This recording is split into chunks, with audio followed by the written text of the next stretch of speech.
আসসালামু আলাইকুম ভাই, একটু কথা বলতে চাই।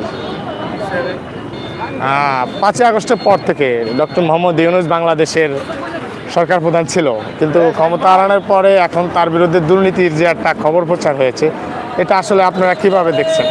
এইটা আসলে তারা মিথ্যা একটা ইউনুস তো তার জায়গা থেকে যতটুকু পারছে বাংলাদেশের জন্য করার জন্য তা করছে।